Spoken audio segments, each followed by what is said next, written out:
Hello friends, welcome to my channel.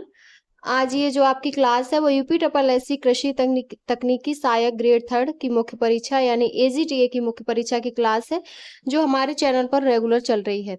इससे पहले इस क्लास के 15 प्रैक्टिस सेट आपके कंप्लीट हो चुके हैं, जिसे देखने के लिए आप चैनल को सब्सक्राइब करके प्लेलिस्ट में जाके वहां से देख सकते हैं। तो इस क्लास में आपका फसल विज्ञान जो चैप्टर था वो, दूसरा था आपका जैव तकनीकी पादप एंड फिजियोलॉजी, और तीसरा आपका जो चैप्टर है वो है मृदा एवं जल प्रबंधन। तो इसमें आपका मृदा एवं जल प्रबंधन चैप्टर चल रहा है, जिसमें आपकी 2 क्लासें हो चुकी हैं। आज जो है वो आपकी तीसरी क्लास है। चलिए शुरू करते हैं आज की अपनी क्लास। सबसे पहला इस क्लास का क्वेश्चन है कि वर्षा जल संचयन के लाभ हैं। तो भूजल स्तर में सुधार, भूजल गुणवत्ता में सुधार, और सी ऑप्शन है ए और बी दोनों। तो ए और बी दोनों सही है। वर्षा जल संचयन के निम्न लाभ हैं। भूजल की गुणवत्ता और मात्रा में सुधार होता है तथा जल रिचार्ज करके भूजल स्तर में सुधार लाता है एवं सिंचाई परियोजनाओं के लिए जल की उपलब्धता सुगम हो जाती है। तो सी ऑप्शन करेक्ट है। नेक्स्ट क्वेश्चन है, हमारे देश में वर्षा जल संचयन के लिए पारंपरिक रूप में उपयोग की जाने वाली संरचना है। तो वो बावड़ी है। हमारे देश में वर्षा जल संचयन के लिए पारंपरिक रूप से उपयोग की जाने वाली विधि बावड़ी है। यह लंबी सीढ़ियों वाले तालाब होते हैं जो पानी को रोकने और संग्रहित करने में मदद करते हैं। तालाबों का उपयोग लंबे समय से सिंचाई टैंक के रूप में किया जा रहा है। तो आपका इसमें सी ऑप्शन करेक्ट है। नेक्स्ट क्वेश्चन है, भूजल स्तर में गिरावट का मुख्य कारण क्या है। तो सिंचाई के लिए ट्यूबवेल का अधिक उपयोग है, और लोग भूजल के रिचार्ज होने की क्षमता में अधिक तेजी से पानी निकाल रहे हैं, जिसके परिणाम स्वरूप भूजल स्तर में तेजी से गिरावट आ रही है। तो आपका सी ऑप्शन करेक्ट है। नेक्स्ट क्वेश्चन है, जल निकासी अवसंरचना के महत्वपूर्ण घटक है। बरसात का पानी, सिंचाई का पानी, तो दोनों है। सी ऑप्शन करेक्ट है। और इसके 2 पहलू हैं, पहला बाढ़ से सुरक्षा तथा बरसाती पानी को निकालना। सी ऑप्शन करेक्ट है। नेक्स्ट क्वेश्चन है, जल निकासी का स्वरूप निर्भर करता है। तो ये भूमि के ढाल पर, स्थलाकृति पर, मौजूदा चट्टानों के प्रकार पर, इन सभी पर स्वरूप निर्भर करता है। डी ऑप्शन आपका करेक्ट है। नेक्स्ट क्वेश्चन है,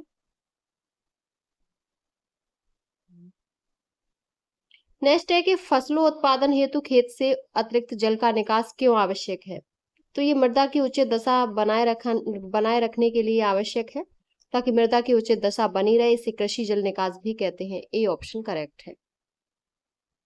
नेक्स्ट क्वेश्चन है, जल निकास मुख्यतः कितने प्रकार के होते हैं। तो ये 2 प्रकार के होते हैं, सतही निकास और अवसतही जल निकास। सतही जल निकास में उचित दूरी व गहराई पर गड्ढा खोदकर अधिक जल का निकास किया जाता है। यह विधि भारत में सर्वाधिक प्रचलित है। अवसतही जल निकास का मुख्य उद्देश्य भूमि के नीचे उपस्थित जल को जड़ प्रदेश से नीचे लाना है। तो आपका इसमें ए ऑप्शन करेक्ट है। नेक्स्ट क्वेश्चन है, सतही जल निकास के लाभ हैं। तो सतही जल निकास आसान होता है, इसमें अधिक ढाल की जरूरत नहीं होती, ये इसके लाभ है। और इसमें खामियां उत्पन्न होने पर आसानी से दूर किया जा सकता है। तो सी ऑप्शन करेक्ट है, ये दोनों। नेक्स्ट क्वेश्चन है कि सतही जल निकास के कितने कार्यात्मक अवयव होते हैं। 9, 7, 5, 3। तो 3 होते हैं। कौन से एकत्रीकरण तंत्र, विसर्जन तंत्र और मूधा तंत्र, ये कार्यात्मक अवयव हैं सतही जल निकास के। नेक्स्ट क्वेश्चन है, समतल भूमि के लिए जल निकास कितने चरणों में किया जाता है। तो वो 2 चरणों में। पहला चरण है कि स्थलाकृति सुधार विधि, यह भूमि को एक निश्चित क्रम में ढाल के आकार में बनाने की विधि है। और दूसरी है क्षेत्र निकास नली विधि। तो आपका सी ऑप्शन करेक्ट है, 2 चरणों में। नेक्स्ट क्वेश्चन है, क्षेत्र निकास नली विधि कितने प्रकार की होती है। तो ये 4 प्रकार की होती है, budding system, parallel field ditch system, parallel open field ditch system, और ब्रूड बेड एंड फोरो सिस्टम। तो आपका ए ऑप्शन करेक्ट है। नेक्स्ट क्वेश्चन है, भारत में सिंचाई के प्रमुख साधन निम्न में से हैं, नहर, कुआं, तालाब, उपरोक्त सभी। तो उपरोक्त सभी हैं। भारत में सिंचाई के प्रमुख साधन नहर, नलकूप, कुआं, तालाब आदि हैं। भारत में शुद्ध बोए गए भूभाग के मात्र 28% भाग पर ही सिंचाई की पर्याप्त सुविधा उपलब्ध है। डी ऑप्शन करेक्ट है। नेक्स्ट क्वेश्चन है, आधुनिक सिंचाई प्रणाली के जनक की उपमा भारत में किसने प्रदान की। तो ये मोक्ष गुंडम विश्वेश्वरैया ने प्रदान की? ए ऑप्शन सही है। भारत में आधुनिक सिंचाई प्रणाली के जनक की उपमा भारत में मोक्षगुंडम विश्वेश्वरैया को प्रदान की जाती है। इन्हें आधुनिक मैसूर का निर्माता भी माना जाता है, तो ए ऑप्शन करेक्ट है। नेक्स्ट क्वेश्चन है, भारत में कितनी मात्रा में भूजल उपलब्ध है? 400 बिलियन क्यूबिक मीटर, 350, 447 और 500 बिलियन क्यूबिक मीटर। तो 447 बिलियन क्यूबिक मीटर भूजल उपलब्ध है। भारत 2020 के अनुसार देश की कुल वार्षिक परिपूर्ण भूजल की मात्रा 447 बिलियन क्यूबिक मीटर है, जबकि तथा कुछ वार्षिक भूजल उपलब्धता 399 बिलियन क्यूबिक मीटर है। सी ऑप्शन करेक्ट है। नेक्स्ट क्वेश्चन है, स्वतंत्रता के बाद भारत में कुल सिंचित क्षेत्र कितना गुना बढ़ा है? तो ये 3 गुना बढ़ा है। भारत की स्वतंत्रता के बाद कृषि क्षेत्र के विकास को ध्यान में रखते हुए सिंचाई के क्षेत्र में काफी काम किया, जहां वर्षा 1951 में भारत में कुल सिंचित क्षेत्र 22.6 मिलियन हेक्टेयर था, जो कि अब लगभग 3 गुना बढ़कर 68.47 मिलियन हेक्टेयर हो चुका है। तो आपका B option correct. Next question है, देश के कुल सिंचित क्षेत्र में नहरों की भागीदारी है। तो नहरों की भागीदारी 31.1% है। यह भारत में सिंचाई का प्रमुख साधन है, तो ए ऑप्शन करेक्ट है। नेक्स्ट क्वेश्चन है, किस प्रकार की सिंचाई परियोजना द्वारा भारत में सर्वाधिक सिंचाई होती है? तो लघु सिंचाई योजना द्वारा होती है। आपका बी ऑप्शन करेक्ट है। इस वर्ग में उन सिंचाई परियोजनाओं को शामिल किया जाता है जिनका कृषि योग्य क्षेत्र 2000 हेक्टेयर या उससे कम हो। बी ऑप्शन करेक्ट है। नेक्स्ट क्वेश्चन है, देश की सबसे लंबी नहर कौन सी है? शारदा नहर, सरहिंद नहर, इंदिरा नहर और पूर्वी यमुना नहर। तो इंदिरा गांधी नहर सबसे लंबी नहर है। इसकी कुल लंबाई 649 किलोमीटर है। इस नहर द्वारा पंजाब, हरियाणा एवं राजस्थान को सिंचाई की सुविधा प्राप्त होती है। सी ऑप्शन आपका करेक्ट है। नेक्स्ट क्वेश्चन है, केंद्रीय जल आयोग का मुख्यालय कहाँ है? तो ये नई दिल्ली में है और इसकी स्थापना 1945 में की गई थी। नेक्स्ट क्वेश्चन है, निम्नलिखित में से किस राज्य में शुद्ध बोए गए क्षेत्र का सर्वाधिक भाग सिंचित है? पंजाब, महाराष्ट्र, बिहार और तमिलनाडु। तो राइट ऑप्शन है ए पंजाब का। A option correct. पंजाब राज्य में शुद्ध बोए गए क्षेत्र का सर्वाधिक भाग सिंचित है। यह शुद्ध बोए गए क्षेत्र का लगभग 80% भाग सिंचित है। भारत में सर्वाधिक सिंचित क्षेत्रफल वाला राज्य उत्तर प्रदेश है। नेक्स्ट क्वेश्चन है, इंदिरा गांधी नहर निकलती है कहाँ से? भांगड़ा बांध से, हरके बांध से, पोंग बांध और उकाई बांध से। तो इंदिरा गांधी जो नहर है वो हरके बांध से निकलती है। इसका उद्गम स्थान पंजाब के फिरोजपुर के निकट सतलज व ब्यास नदी के संगम पर बने हरके बैराज से शुरू होती है। इसका उद्घाटन 30 मार्च 1958 को तत्कालीन गृह मंत्री गोविंद बल्लभ पंत ने किया था। तो बी ऑप्शन करेक्ट है। नेक्स्ट क्वेश्चन है, निम्नलिखित युग्मों में से कौन सा सही सुमेलित नहीं है? पहला है मिदनापुर नहर, कांगशावती, तवा प्रोजेक्ट कृष्णा नदी, मैटूर डैम कावेरी नदी, उकाई प्रोजेक्ट तापी नदी। कौन सुमेलित नहीं है? तो वो आपकी तवा प्रोजेक्ट कृष्णा नदी। तवा प्रोजेक्ट तवा नदी पर है, न कि कृष्णा नदी पर। तो बी ऑप्शन आपका करेक्ट। नेक्स्ट क्वेश्चन है, भारत की सिंचाई क्षमता का लगभग 30.58% पूरा होता है। तो ये मध्यम सिंचाई परियोजना से पूरा होता है और मध्यम सिंचाई परियोजना में नहर सिंचाई प्रमुख है एवं इसमें 2000 से 10,000 हेक्टेयर तक क्षेत्र शामिल होता है। सी ऑप्शन करेक्ट है। नेक्स्ट क्वेश्चन है, भारत के किस क्षेत्र में अत्यधिक असिंचित खेती की जाती है? कनेरा का मैदान, दक्कन के पठार, कोरोमंडल मैदान और गंगा के मैदान। तो सबसे ज्यादा अत्यधिक जो असिंचित खेती है वो दक्कन के पठार में होती है। बी ऑप्शन करेक्ट है। नेक्स्ट क्वेश्चन है, नीचे दो वक्तव्य दिए गए हैं, एक को कथन ए तथा दूसरे को कारण आर कहा गया है। कथन है कि प्रायद्वीपीय भारत में सिंचाई का एक प्रमुख साधन तालाब है। दूसरा है कारण कि प्रायद्वीपीय क्षेत्रों की अधिकांश नदियां मौसमी हैं। तो इसमें ए और आर दोनों सही हैं। ए आर की सही व्याख्या करता है। ए ऑप्शन आपका करेक्ट है।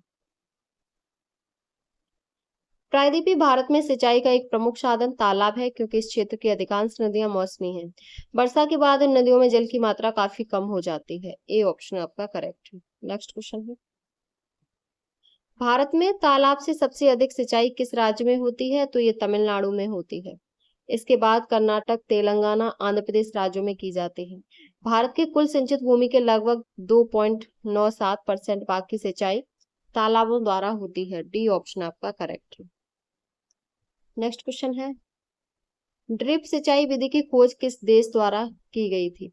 तो ये इजराइल द्वारा की गई थी। और परंपरागत सतही सिंचाई की तुलना में ड्रिप सिंचाई के द्वारा कम जल में ही अधिक भूमि की सिंचाई होती है। सी ऑप्शन आपका करेक्ट है। नेक्स्ट क्वेश्चन है कि ड्रिप सिंचाई द्वारा जल पहुंचाया जाता है, तो ये पौधों की जड़ों में पहुंचाया जाता है, इसीलिए इसे टपक सिंचाई या बूंद सिंचाई के नाम से भी जाना जाता है। इस विधि के तहत फसल को पानी धीमी गति से एवं रोजाना या एक दिन छोड़कर दिया जाता है। तो बी ऑप्शन आपका करेक्ट है।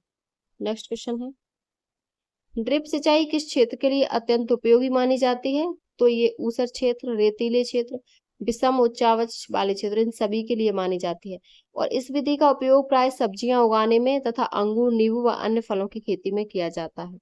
डी ऑप्शन करेक्ट है। नेक्स्ट क्वेश्चन है, निम्न में से कौन से ड्रिप सिंचाई के लाभ हैं? तो पहला है पानी की बचत, मृदा अपरदन में कमी, आवश्यक रासायनिक पदार्थों व उर्वरकों को जड़ों तक पहुंचाना। तो डी ऑप्शन करेक्ट है सभी। ड्रिप सिंचाई के निम्न लाभ हैं। पहला लाभ है कि ड्रिप सिंचाई में पेड़ पौधों की नियमित जरूरी मात्रा में पानी मिलता रहता है तथा पानी की बचत होती है। दूसरा है, इस पद्धति से सिंचाई के कारण खरपतवार की समस्या उत्पन्न नहीं होती तथा मृदा अपरदन में कमी आती है। तीसरा है कि इस विधि में आवश्यक रासायनिक पदार्थों व उर्वरकों को सीधे पौधों की जड़ों तक पहुंचाया जाता है। तो डी ऑप्शन करेक्ट है उपरोक्त सभी। नेक्स्ट क्वेश्चन है, फव्वारा सिंचाई को अन्य किस नाम से जाना जाता है? सतही सिंचाई, बौछारी, ड्रिप सिंचाई, उपरोक्त में से कोई नहीं। तो बौछारी सिंचाई के नाम से जाना जाता है। बी ऑप्शन आपका करेक्ट है। फव्वारा सिंचाई को बौछारी सिंचाई के नाम से भी जाना जाता है। इसमें सिंचाई जल को पंप करके पाइपों की सहायता से सिंचाई स्थल तक ले जाया जाता है। बी ऑप्शन करेक्ट है। नेक्स्ट क्वेश्चन है, फव्वारा विधि से सिंचाई में लगभग कितने % जल की बचत होती है? तो ये 30 से 70% की बचत होती है। और सिंचाई की इस विधि में कवकनाशी तथा उर्वरकों पर का प्रयोग सुगमता से किया जा सकता है। तो आपका C option correct. Next question है, किस प्रकार की सिंचाई में मेड़ तथा नाली की आवश्यकता नहीं होती?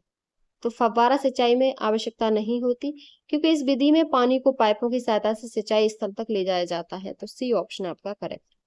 नेक्स्ट क्वेश्चन है, सतही सिंचाई के लाभ हैं। पहला है फसलों की पैदावार में वृद्धि, दूसरा है उर्वरक उपयोग की दक्षता में वृद्धि, तीसरा है ए और बी दोनों। तो ए और बी दोनों है। भारत में अधिकतर कृषि योग्य क्षेत्र में सतही सिंचाई होती है। सतही सिंचाई से फसलों की पैदावार में बढ़ोतरी होती है तथा उर्वरक उपयोग की दक्षता में भी वृद्धि होती है। तो आपका सी ऑप्शन करेक्ट है। नेक्स्ट क्वेश्चन है, किस प्रकार की सिंचाई से मृदा में लवणीकरण की समस्या बढ़ती है? ड्रिप, फव्वारा, सतही सिंचाई या उपरोक्त सभी? तो सतही सिंचाई। सतही सिंचाई से मृदा में लवणीकरण की समस्या बढ़ती है क्योंकि सिंचाई प्रणाली में खेत उपयुक्त रूप से तैयार नहीं होती, जिससे अधिकतर जल का वाष्पीकरण तेजी से होता है। सी ऑप्शन आपका करेक्ट। नेक्स्ट क्वेश्चन है, किस विधि द्वारा प्राकृतिक वर्षा की तरह सिंचाई की जाती है? रेनगन तकनीकी, फर्टिगेशन तकनीक, ड्रिप तकनीकी, फव्वारा तकनीक। तो राइट ऑप्शन है रेनगन। रेनगन तकनीक के द्वारा 20 से 60 मीटर की दूरी तक प्राकृतिक वर्षा की तरह सिंचाई की जाती है। इसमें कम पानी से अधिक क्षेत्रफल को सींचा जा सकता है। सिंचाई के अन्य साधनों की अपेक्षा इस माध्यम से आधे से भी कम समय पर एवं पानी से खेत की सिंचाई संभव है। ए ऑप्शन आपका करेक्ट। नेक्स्ट क्वेश्चन है, किस विधि में जल के साथ उर्वरकों को मिलाकर सिंचाई की जाती है? तो वो फर्टिगेशन विधि में की जाती है। फर्टिगेशन विधि के द्वारा जल के साथ उर्वरकों को भी मिलाकर सिंचाई की जाती है। इस विधि में सिंचाई होने से जल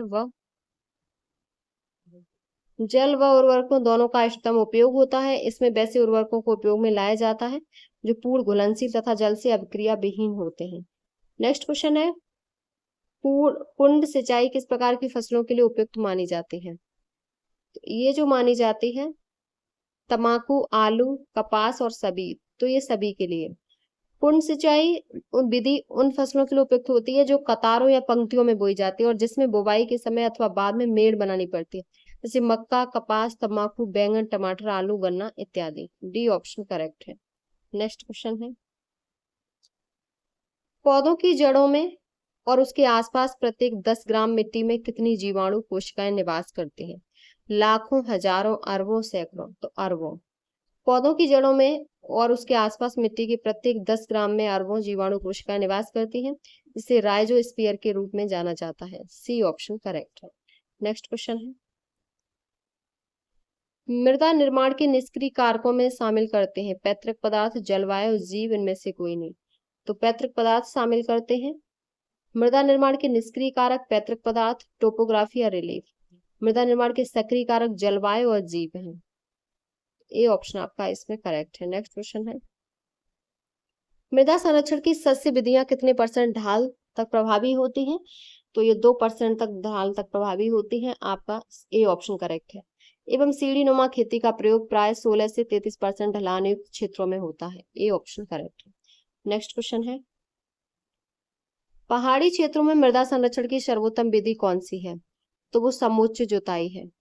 पहाड़ी क्षेत्रों में मृदा संरक्षण का सर्वोत्तम तरीका समोच्च जुताई है। इस विधि में समान ऊंचाई वाले क्षेत्रों में जुताई कर कुड़े बनाना चाहिए। इससे छोटी छोटी मेड़ निर्मित होती है जो पानी के बहाव में अवरोध उत्पन्न करती है। तो आपका बी ऑप्शन करेक्ट है। नेक्स्ट क्वेश्चन है, अखिल भारतीय मृदा सर्वेक्षण संगठन की स्थापना कब हुई? तो ये 1956 में हुई थी। अखिल भारतीय मृदा सर्वेक्षण संगठन की स्थापना 1956 ईस्वी को हुई। इसका मुख्य कार्य मृदा का अध्ययन करना एवं इसे अंतर्राष्ट्रीय स्तर पर तुलनीय बनाने का प्रयास करना है। C option correct. Next question है, भारत में भूमि उपयोग संबंधित आंकड़े कौन रखता है? तो ये ग्रामीण विकास मंत्रालय का रखता है। बी ऑप्शन आपका करेक्ट। नेक्स्ट क्वेश्चन है, भारत सरकार द्वारा मिट्टी की जांच पर विशेष ध्यान देने के लिए किस वर्ष मृदा वर्ष मनाया गया? 2015, 2016, 2013, 2019? तो 2015 को मनाया गया। उसी वर्ष प्रधानमंत्री सॉइल हेल्थ कार्ड योजना की भी शुरुआत हुई। ए ऑप्शन करेक्ट है। नेक्स्ट क्वेश्चन है, जल निकासी की विधि कौन सी नहीं है? सतही जल निकासी, उपसतही जल निकासी, ऊपरी जल निकासी, सभी? तो ऊपरी जल निकासी नहीं है। ऊपरी जल निकासी की विधि नहीं है। जल निकासी की विधि सतही जल निकासी, उपसतही जल निकासी है। जमीन की सतह से अतिरिक्त पानी के निकालना जल निकासी कहलाता है। C option correct. Next question है, मूल जल निकास किसे कहते हैं? तो ये नालियों के माध्यम से निकास है, इसे कहते हैं। ए ऑप्शन करेक्ट है। नेक्स्ट क्वेश्चन है, अपपृष्ठ जल निकासी में किसी प्रकार की नालियां बनाते हैं? तो स्थायी नालियां, अस्थायी नालियां और कटआउट नालियां, तीनों बनाते हैं। डी ऑप्शन करेक्ट है। पृष्ठीय जल निकासी के अंतर्गत 3 प्रकार की नालियां बनाई जाती हैं, स्थायी नालियां, अस्थायी और कटआउट। तो डी ऑप्शन आपका करेक्ट है। नेक्स्ट क्वेश्चन है,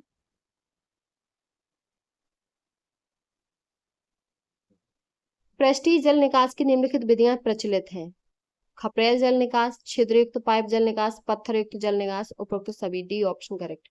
अपृष्ठ जल निकास का प्रचलित विधियां खपरेल जल निकास, मूल जल निकास, छिद्रयुक्त पाइप जल निकास, पत्थरयुक्त जल निकास। इन विधियों से कृषि भूमि नष्ट नहीं होती तथा नालियों से कृषि कार्य में किसी प्रकार की बाधा नहीं पहुंचती। डी ऑप्शन करेक्ट है।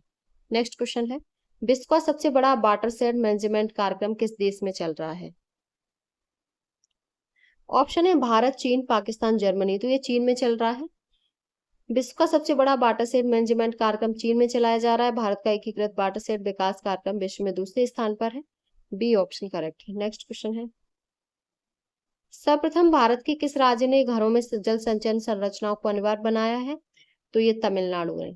तमिलनाडु ने सबसे पहले घरों में जल संचयन संरचनाओं को अनिवार्य बनाया है। वहां पर जल संचयन के लिए कोई संरचना बनाए न भवन निर्माण नहीं किया जा सकता। तो ए ऑप्शन आपका करेक्ट है। नेक्स्ट क्वेश्चन है कि भारत में वाटरशेड मैनेजमेंट की शुरुआत कब की गई? तो ये 1970 के दशक में हुई और इससे संबंधित अनेक कार्यक्रमों की शुरुआत की गई। इस कार्यक्रम के 1990 के दशक से व्यापक स्तर पर बदलाव एवं सुधार किए गए। बी ऑप्शन करेक्ट है। नेक्स्ट क्वेश्चन है,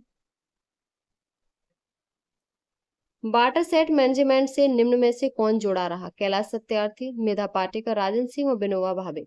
तो राजन सिंह। राजन सिंह वाटरशेड मैनेजमेंट से जुड़े रहे। इन्हें भारत के जल पुरुष के नाम से जाना जाता है। इनका कार्यक्षेत्र राजस्थान रहा है और जहां इन्होंने जो हड़स और चेक डैम्स बनाकर जल की समस्या का काफी हद तक समाधान किया है। तो सी ऑप्शन आपका करेक्ट है। नेक्स्ट क्वेश्चन है, अंटार्कटिका में ओजोन परत का सर्वाधिक विनाश किस माह में होता है? तो ये सितंबर से अक्टूबर में होता है। और इस महीने के दौरान अंटार्कटिका में सूर्य की रोशनी वापस आती है, तब सूरज की रोशनी में क्लोरीन ब्रोमीन तेजी से सक्रिय होकर ओजोन को प्रभावित करते हैं, जिसके परिणाम स्वरूप अंटार्कटिका में ओजोन क्षेत्र का निर्माण होता है। तो सी ऑप्शन करेक्ट है। नेक्स्ट क्वेश्चन है, मोटर वाहनों से निकलने वाली कौन सी एक मुख्य प्रदूषण गैस है? तो वो कार्बन मोनोऑक्साइड है। सी बी ऑप्शन करेक्ट है। इसके अतिरिक्त इससे हाइड्रोकार्बन, सल्फर और नाइट्रोजन के ऑक्साइड, पार्टिकुलेट मैटर आदि उत्सर्जित होते हैं। बी ऑप्शन आपका करेक्ट है। नेक्स्ट क्वेश्चन है, नाभिकीय ऊर्जा का उपयोग मुख्यतः किस प्रकार के प्रदूषण का कारण बनता है? ऑप्शन है ऊष्मी, बायो, प्लास्टिक, उपरोक्त में से उपरोक्त सभी। तो ऊष्मी प्रदूषण बनता है। नाभिकीय ऊर्जा का उपयोग मुख्यतः ऊष्मी प्रदूषण का कारण बनता है। देश सबसे अधिक रेडियोधर्मी प्रदूषण केरल में पाया जाता है। नाभिकीय विकिरण अवपात से बचने के लिए नागरिकों को पोटेशियम आयोडाइड की गोलियां दी जाती हैं। तो ए ऑप्शन करेक्ट है, ऊष्मी प्रदूषण। नेक्स्ट क्वेश्चन है, रेडियोधर्मी प्रदूषण से कौन से पदार्थ पाए जाते हैं? थोरियम, प्लूटोनियम, यूरेनियम, उपरोक्त सभी। तो सभी पाए जाते हैं। डी ऑप्शन करेक्ट है। रेडियो एक्टिव पदार्थों के विकिरण से होने वाला प्रदूषण रेडियोधर्मी प्रदूषण कहलाता है। इन पदार्थों से स्वतः रेडियोधर्मी विकिरण निकलता रहता है, जैसे थोरियम, प्लूटोनियम, यूरेनियम आदि। रेडियोधर्मी प्रदूषण की मापन की इकाई रोटेंजन है, इसे रैम भी कहा जाता है। तो डी ऑप्शन करेक्ट है। नेक्स्ट क्वेश्चन है, निम्नलिखित में से ई अपशिष्ट प्रदूषण के प्रमुख तत्व हैं? सीसा, कैडमियम, पारा, बेरिलियम, ये सभी हैं, जिसमें अनेक हानिकारक रसायन एवं भारी धातुएं या सीसा, कैडमियम, पारा, बेरिलियम, आर्सेनिक आदि पाए जाते हैं, जो मानव स्वास्थ्य, पर्यावरण एवं जीव जंतु के लिए अत्यंत खतरनाक है। तो डी ऑप्शन आपका करेक्ट है। नेक्स्ट क्वेश्चन है, और आपका इस क्लास का जल मृदा एवं जल प्रबंधन की जो चैप्टर है उसका आपका लास्ट क्वेश्चन है कि जीवों को बचाने के लिए किसने पीपल फॉर एनिमल नामक संगठन बनाया था? ऑप्शन है मेनका गांधी, मेधा पाटेकर, राजन सिंह, उपरोक्त में से कोई नहीं। तो मेनका गांधी ने बनाया था। पीपल फॉर एनिमल्स भारत के सबसे बड़े पशु कल्याण संगठनों में से एक है, जिसकी स्थापना मूल रूप से 1992 में मेनका गांधी ने की थी। वर्तमान में इसका मुख्यालय नई दिल्ली में है और तथा भारत में इसकी 100 से अधिक क्षेत्रीय इकाइयां स्थित हैं। तो ए ऑप्शन आपका करेक्ट है। मृदा एवं जल प्रबंधन आपका चैप्टर कंप्लीट हो गया। आपके 3 चैप्टर इस एग्जाम के लिए आपके कंप्लीट हो गए, फसल विज्ञान और आपका जैव तकनीकी, पादप एंड फिजियोलॉजी और मृदा एवं जल प्रबंधन। आपका जो नेक्स्ट चैप्टर होगा वो अब नेक्स्ट क्लास में कंप्लीट करेंगे। और ये क्लास आपके एजीटीए एग्जाम के लिए इंपॉर्टेंट है। इसमें आपके प्रीवियस ईयर क्वेश्चन है जो पिछली परीक्षाओं में चैप्टर से संबंधित पूछे हुए हैं। इससे पहले आपके 15 प्रैक्टिस सेट हो चुके हैं इसके, तो वो आप चैनल को सब्सक्राइब करके वहां से देख सकते हैं। तो अगर आपको हमारी वीडियो पसंद आई हो तो प्लीज चैनल को like, subscribe, share and comment करें।